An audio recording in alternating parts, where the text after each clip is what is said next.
Ang Dinagat Islands ay nasa hilagang silangang bahagi ng Mindanao. Halos nasa ibaba na ito ng probinsya ng Leyte.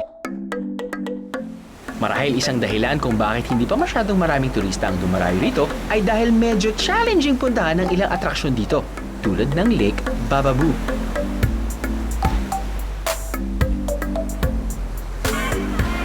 I'm one of the caretaker of this place. Sige po. I'm Sorbit Langit. Ito po ang trail natin from beach to lake is 700 meters long. Then, the lake is one of the Meromictic in Holysia.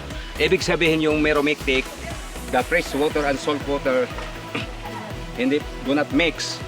Okay, you go. All the water takes your prayers. Sige sir.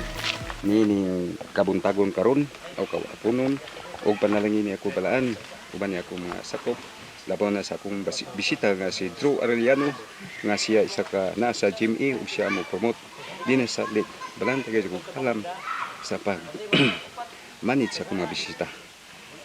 Disco.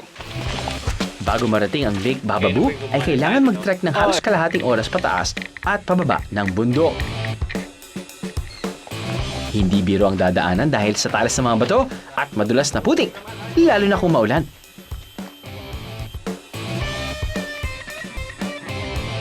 Pero pagdating mismo sa lake, mapapawi lahat ng pagod. Sulit na sulit dahil sa ganda ng paligid at linaw ng tubig.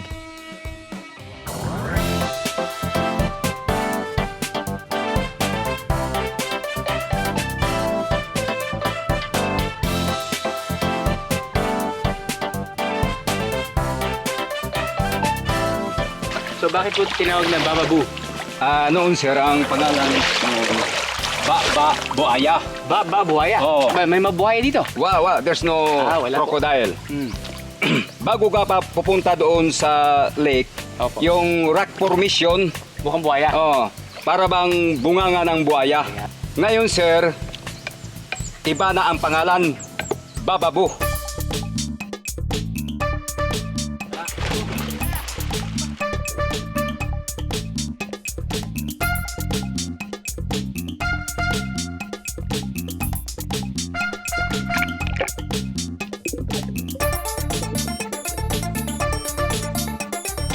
Sa ilalim ng tubig ay may cave system down na umaabot sa mahigit 2,200 feet o 650 meters ang haba.